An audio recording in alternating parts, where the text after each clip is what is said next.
Everyone, welcome to my channel. I am Simran Sahani. आज आपको पढ़ाऊंगी क्लास 12th के इंग्लिश की poem an elementary school classroom in slum. Poem के राइटर है स्टीफन स्पेंडर एंड ये जो राइटर है इन्होंने हमें इस पोएम के थ्रू बताया है जो स्लम्स, जो बस्तियों में जो बच्चे रहते हैं उनकी लाइफ कितनी ही बुरी होती है। वो बेचारे बहुत ही पॉवर्टी से जूझते हैं और वो मैल न्यूट्रिशन होते हैं, यानी कि बहुत पतले होते हैं, उन्हें सही से खाना तक नहीं मिलता। तो उनके पास एक जरिया होता है अपने आप को पॉवर्टी से बाहर निकालने का, दैट इज एजुकेशन, एंड वो भी उनको ठीक से प्रोवाइडेड नहीं होता है। He is talking about the government, और जितने भी लोग हैं जो हेल्प कर सकते हैं इन बच्चों की एजुकेशन प्रोवाइड करके बाहर निकालने के लिए, वो कुछ नहीं करते हैं। तो उसी क्लासरूम के, एक स्लम के क्लासरूम की हम बात करेंगे। एलिमेंट्री स्कूल है, स्लम में दिखावे के लिए स्कूल बना दिए जाते हैं, वहाँ पे अंदर का जो सिनेरियो होता है दैट वी विल स्टडी। तो स्टार्ट करते हैं अपना चैप्टर। यहाँ मैंने स्टैंजा लिखा है और यहाँ मैंने फ्रेजेस लिखे हैं जो आपको एग्जाम में एक्सप्लेन करने को आते हैं 1 मार्कर्स में। ओके, तो line by line explanation I will give you of each and every stanza. ऐसे ही मैंने हर एक पोएम पढ़ाई है, फुल सिलेबस पढ़ा है मैंने इंग्लिश की क्लास 12 का। तो डिस्क्रिप्शन बॉक्स में प्लेलिस्ट गिवन है, आप जाके ले सकते हो। और बाकी सब्जेक्ट भी, ज्योग्राफी, इको, साइकोलॉजी और political science and number of subjects I have teach, you can go and study from my channel, playlist given है। और इस चैप्टर के notes, hand written question answers, line by line explanation, सब भी कुछ भी आपको चाहिए इंग्लिश का या बाकी सब्जेक्ट का, इंस्टाग्राम आईडी दिख रही है, वहाँ से जाके आप ले सकते हो। सब कुछ मैंने डाला हुआ है। Let's study the poem. Far, far from gusty waves, these children's faces. Far, far from gusty waves. सबसे पहले इसका मतलब ये है कि इन बच्चों का जो फेस था, how was the face of the children, जो चिल्ड्रन फेस था वो एंथुसियास्टिक नहीं था, वो चीयरफुल नहीं था। छोटे बच्चे की शक्ल देखी है, प्राइमरी स्कूल वाले, हम कभी फर्स्ट क्लास में जाते कितने खुश होते छोटे छोटे बच्चों को देख के। तो चीयरफुलनेस इन बच्चों के फेस पे नहीं थी, जो चाइल्डहुड का एक मार्क होता है कि बच्चा चीयरफुल है, वो नहीं थे। ये बिल्कुल ही वोन आउट, यानी कि थके हुए, मजबूर और एग्जॉस्टेड, इनके अंदर बिल्कुल भी एनर्जी नहीं थी। ये ऐसे सुस्त थे वो बच्चे। क्यों सुस्त थे? Because they were mail nutrition, उनको खाना पीना भी नहीं मिलता था, उनकी बॉडी में एनर्जी थी ही नहीं। फार फार फ्रॉम गस्टी वेव्स, अब इसका मतलब क्या है? ये किसी चीज़ से फार हैं, ये तो हमें समझ में आ रहा है। अब गस्टी वेव्स मतलब है इंजॉयबल लाइफ। जो ये बच्चे, इनकी लाइफ में थोड़ा सा भी इंजॉयमेंट नहीं है। इनकी जो लाइफ है ना वो डार्क और डिंजी वॉल्स, ये आपको एग्जाम में वर्ड मेंशन करना होगा। जो आपने स्लम देखिए, बस्ती देखिए, पतली पतली गलियाँ, डार्क पीली पीली दीवारें होती हैं उनकी गंदी सी, तो डार्क और डिंजी वॉल्स में इनका पूरा बचपन बीत जाता है एंड ये अपनी लाइफ को इंजॉय नहीं कर पाते। So they are far far from the gusty waves, यानी कि इंजॉयबल लाइफ से ये बहुत दूर है। Next line, like rootless weed the hair torn round their pallor. Rootless weed मतलब क्या है? इनके स्कैटर्ड बाल, जिनकी कंघी नहीं हो रखी है, रोज सुबह इनकी मम्मी उठ के इनकी कंघी नहीं करती हैं, इनके जो सब माथे पे सारे बाल ऐसे ऐसे पड़े हुए होते हैं। Next line, the tall girl with her weighed down head, paper seeming boy with rat's आई।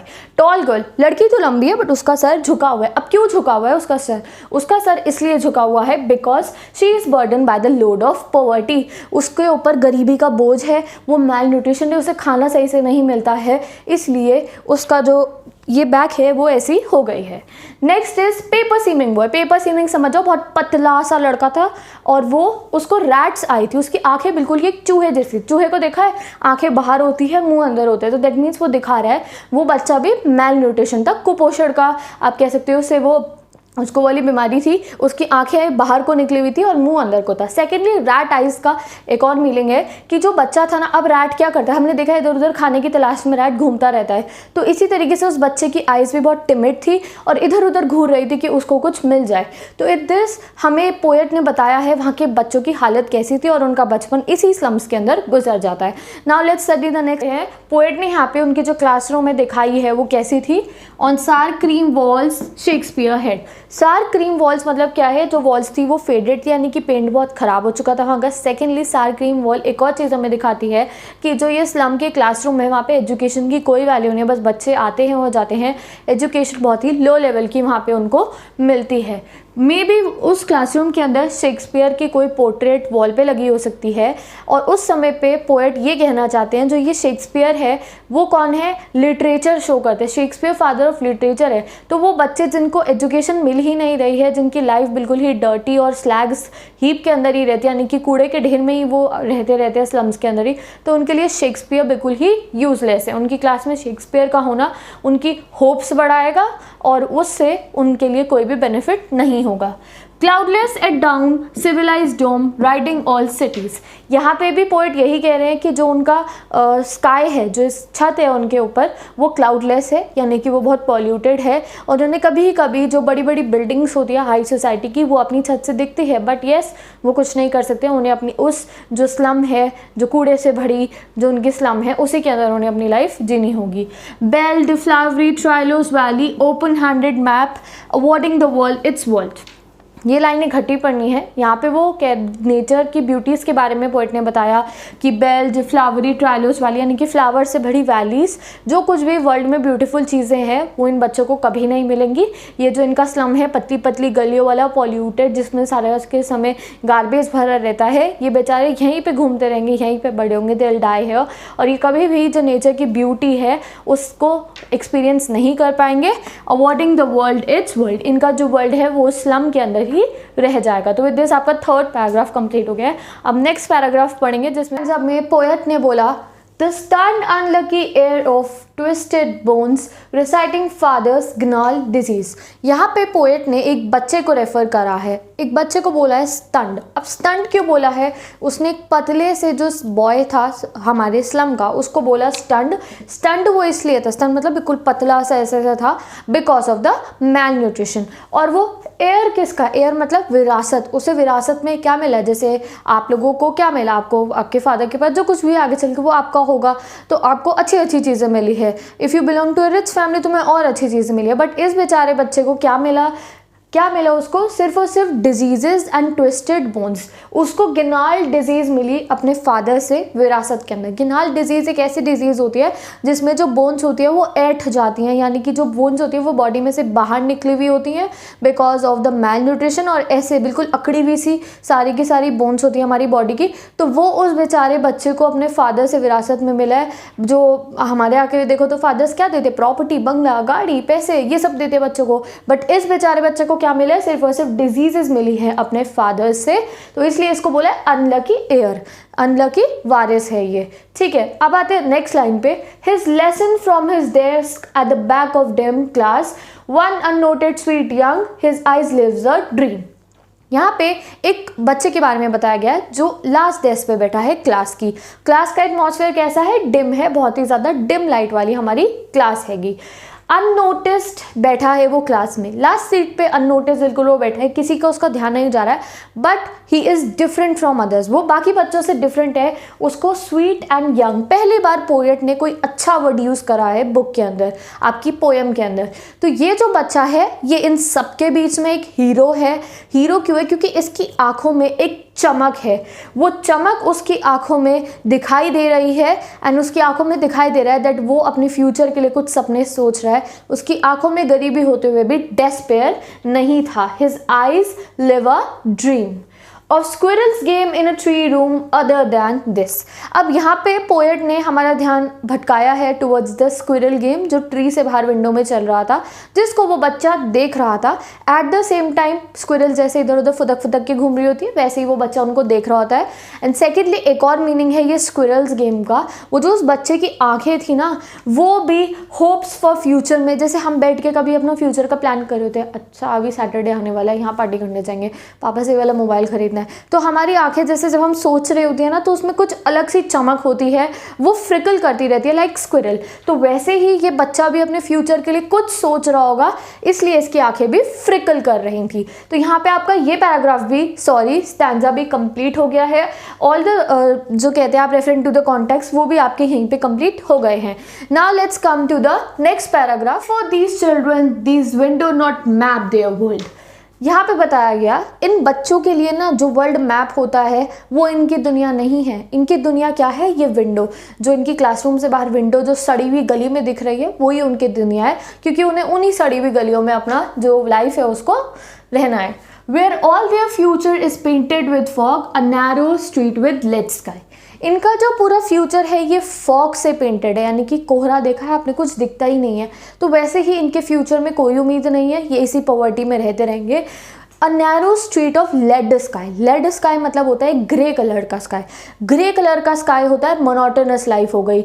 जब भी पोएट ने ग्रे स्काई वर्ड यूज़ करा है, लेड स्काई का मतलब है कि लाइफ गरीबी से भरी, पुअर, कोई होप नहीं है, जैसे बुरी सी हालत में रहने वाली। और अगर ब्लू स्काई वर्ड मेंशन होता है तो उसका मतलब होप्स, कुछ अच्छा होने वाला है। तो ये बेचारे बच्चों की लाइफ जो है कोहरे से भरी हुई है और इनके सर पे लेड स्काई है, पॉल्यूशन से और टॉक्सिक से भरा स्लम का, बस्ती का सड़ा हुआ सा उनके सर पे आसमान है और उस आसमान के नीचे ही वो अपनी पूरी की पूरी लाइफ रहेंगे और कोई होप नहीं है उनको कोई सक्सेस पाने की अपनी लाइफ में। Far from rivers, caves, stars of worlds. ये लोग रिवर से, जो नेचर की ब्यूटी है ना, इससे ये लोग बहुत दूर है। ये पॉल्यूटेड स्लम्स में रहते हैं जहाँ सैनिटेशन नहीं है, कुछ भी नहीं है, डर्टी वाटर पड़ा रहता है।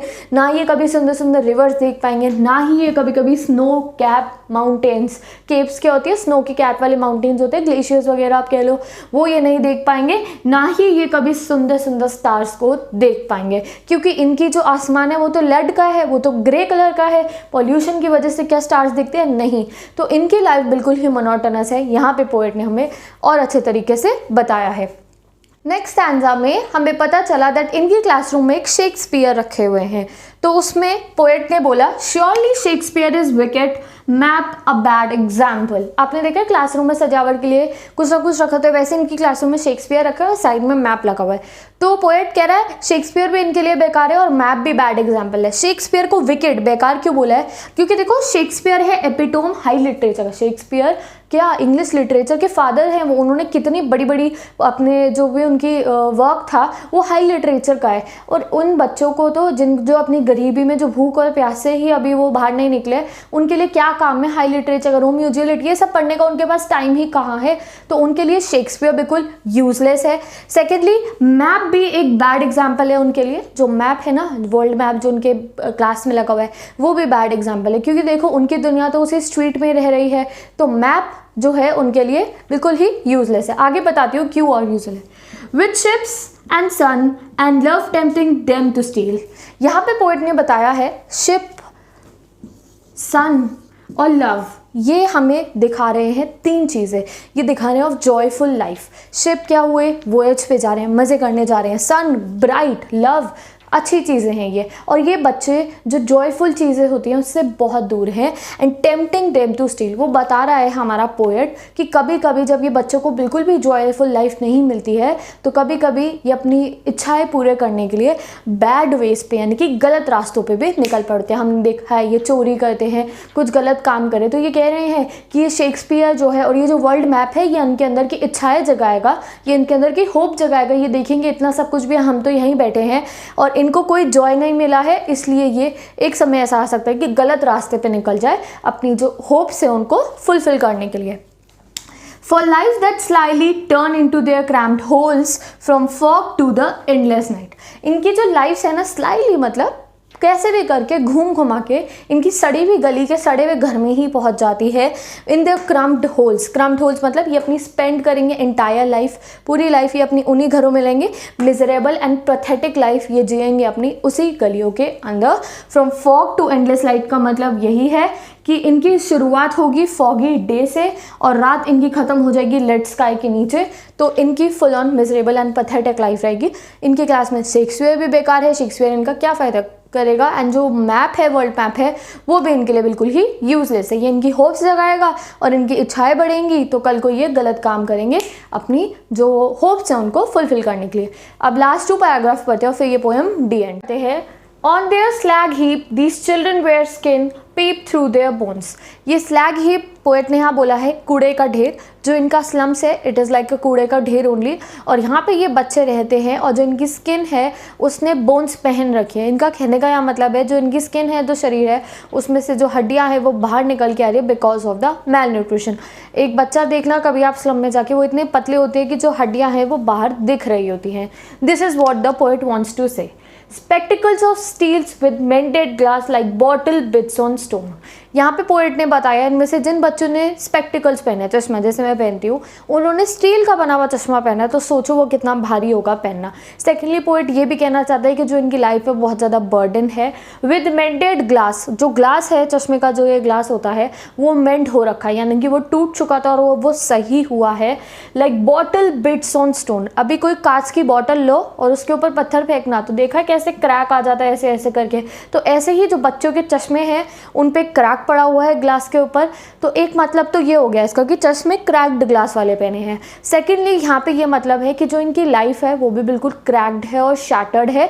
इनको लाइफ की जो बेसिक कम्युनिटीज़ होती है, इनकी खाना पीना तक नहीं मिलता है एंड इनकी लाइफ भी शैटर्ड है। जैसे एक ग्लास का पीस शैटर्ड होता है वैसे ही इनकी जो लाइफ है वो भी शैटर्ड है। गवर्नर, इंस्पेक्टर, विजिटर, यहाँ पे हमारे पोएट ने कहा है जब तक कोई गवर्नर या कोई इंस्पेक्टर नहीं आता इन क्लासरूम्स के अंदर तब तक यहाँ की हालत बहुत बुरी रहती है। जिस दिन वो आते हैं उस दिन यहाँ पे अच्छे से पढ़ाई होने लगती है। हमने देखा है जो ये स्लम क्लासरूम्स होते हैं वहाँ पे टीचर जाते हैं बट पढ़ाते नहीं, ऐसे ही बैठे रहते हैं और गंदी हालत होती है। बट नहीं, जिस दिन कोई इंस्पेक्शन करने के लिए आना होता है, नंबर देने आने होते हैं, तो उस दिन सब तैयारी हो। हमने मूवीज़ में देखा कैसे बच्चों को अच्छे कपड़े पहना के बुलाया जाता है, यूनिफॉर्म आज साफ पहन के आनी है, आज वो आएंगे चेकिंग पे। तो वही चीज़ हमारे पोएट ने बोली है। Next, this map becomes their window and this window that shut upon the life as catacomb. ये देखो, ये लाइन मैंने एक साथ इसलिए पढ़ी है क्योंकि इसका मीनिंग इकट्ठे पढ़ने पे ही आएगा। ये जो मैप है, जो वर्ल्ड मैप उनकी क्लास में लगा है, ये उनका विंडो बना है। अब उनके पास कुछ नहीं है देखने के लिए, उनकी लाइफ तो स्लम ही है, तो विंडो है। अगर उन्हें बाहर की दुनिया को देखना है तो वो मैप देखते हैं, अच्छा ये भी है, ये भी है, ठीक है, वो देख रहे हैं। But at the same time वो विंडो शट अप ऑन हो जाती है, वो उनके ऊपर मुंह पे बंद हो जाती है, बिकॉज खाली वर्ल्ड मैप देखने से उनका कुछ नहीं होगा। उनकी लाइफ तो उन कैटाकूम्स के अंदर ही बंद रहती है, वो कभी भी अपने स्लम से बाहर नहीं आ पाते हैं। कैटाकूम्स क्या होती है? छोटी छोटी कब्रें जो अंदर बनी होती है, मतलब आप समझ लो ज़मीन के अंदर छोटे छोटे खाने बना रखे होते हैं जहाँ पे जो डेड बॉडी है उसको रखा जाता है आफ्टर द डेथ। तो वही कैटाकूम्स की तरह ये स्लम्स के अंदर रहते रहते हैं। और जब ये मैप देखते हैं तो उनको वो विंडो लगती है बाहर की दुनिया को देखने के लिए, बट उसी समय उनके मुंह पे वो विंडो बंद हो जाती है क्योंकि वो कभी अपने स्लम्स में से बाहर निकल नहीं पाएंगे। तो this is a tricky line, I hope तुम्हें समझ में आ गई होगी। अब आ गए हम अपने लास्ट स्टैंजा पे, फिर ये पोएम हमारी कंप्लीट हो जाएगी। लास्ट स्टैंजा पे आ गए हैं। यहाँ पोएट ने पोएम को एक हैप्पी नोट पे बंद कराया है, एक होप दिखाई है। Break open till they break the town. वो कह रहे हैं कि एक दिन ऐसा आएगा जो ये बच्चे हैं जो चेन स्लम में जो ये रह रहे हैं, चेन से बंधे हुए हैं ये लोग, ये एक दिन उसको तोड़ के बाहर निकल आएंगे। And show the children to the green fields and make their world run azure in golden Sands.